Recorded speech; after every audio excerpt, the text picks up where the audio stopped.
Bonjour à tous, ici Pauline Roche. Bienvenue sur ma chaîne dédiée à la santé et aux avancées fascinantes en biotechnologie. Si vous êtes curieux de découvrir comment ces innovations transforment notre bien-être et notre avenir, n'hésitez pas à vous abonner pour ne rien manquer. Prêt à en savoir plus? Allons-y! Bonjour à tous, et bienvenue sur ma chaîne.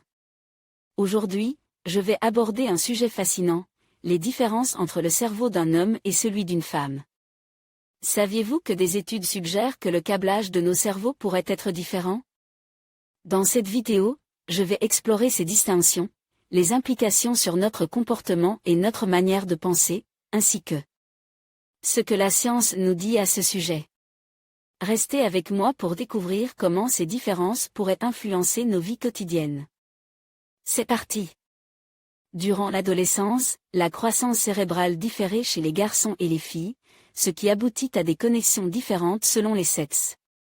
Les hommes sont davantage branches avant en arrière, tandis que les femmes le sont plutôt de droite à gauche. Ce pourrait être une explication neurologique à la différence cognitive observée entre les genres. Mais gare aux clichés. D'un point de vue général, le cerveau des hommes est légèrement plus volumineux que celui des femmes. Mais surtout branche différemment. Heidi Cartwright, Welcome Image, Ficker, CC by NCND 2.0. Les hommes et les femmes peuvent-ils vraiment se comprendre? Probablement. Mais après de longs efforts. Car qu'on le veuille ou non, il existe des différences entre les sexes. Au niveau cognitif au moins. Une étude récente mettait en évidence que la gente féminine sait davantage faire preuve d'attention que son homologue masculine, a une meilleure mémoire des mots et des visages, et manifeste une plus grande intelligence sociale. En revanche, elle se trouve moins brillante en ce qui concerne la capacité à traiter l'information visuelle par exemple. Pour expliquer ces faits, les chercheurs en comparent les cerveaux. Globalement, les hommes présentent beaucoup de substances blanches, qui caractérisent surtout les connexions entre les différentes régions de l'encéphale. À l'inverse, les femmes sont mieux pourvues en matière grise, point de départ de la pensée.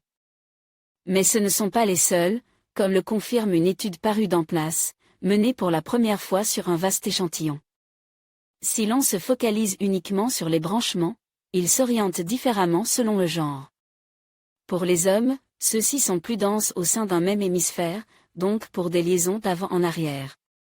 Chez les femmes, en revanche, les trajectoires perpendiculaires sont renforcées, car elles disposent de davantage de connexions entre chacun des hémisphères. Des connexions dans le cerveau qui évoluent à l'adolescence. Rajini Verma, scientifique à l'Université de Pennsylvanie, États-Unis, a recruté très exactement 949 jeunes gens, âgés entre 8 et 22 ans, 428 garçons et 521 filles.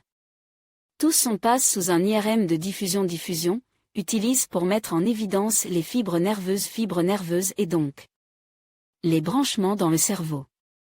On observe davantage de connexions intra-hémisphériques chez les hommes, en haut, en bleu, mais plus de connexions intra-hémisphériques. Chez les femmes, en bas, en orange. Rajini Verma et al. Université de Pennsylvanie. L'analyse globale révélait que chez les hommes, l'information passe bien entre le cortex frontal, siège de la coordination de l'action, et le cervelet, à l'arrière de l'encéphale, qui gère les mouvements.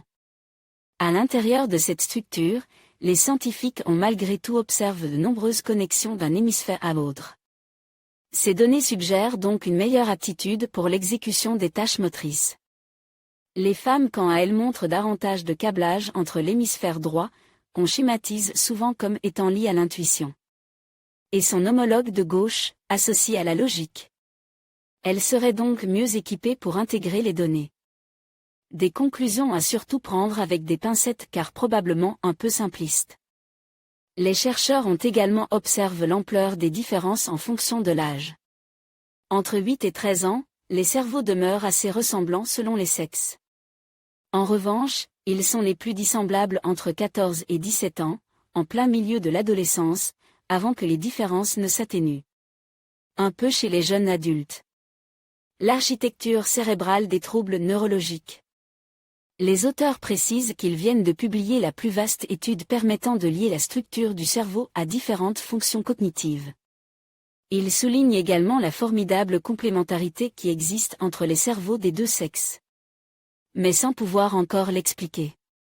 Ce genre de recherche permet d'aider à mieux comprendre le fonctionnement de notre encéphale, mais peut-être utilise pour tenter de faire la lumière sur certains troubles neurologiques liés au sexe. En conclusion, bien que des études suggèrent des différences dans le câblage cérébral entre les hommes et les femmes, il est essentiel de garder à l'esprit que chaque individu est unique.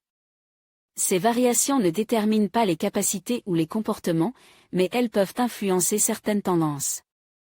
La compréhension de ces différences peut enrichir notre perspective sur la cognition et les interactions humaines. Continuons à explorer ces fascinantes nuances tout en célébrant la diversité de nos cerveaux. Merci de nous avoir rejoints dans cette exploration.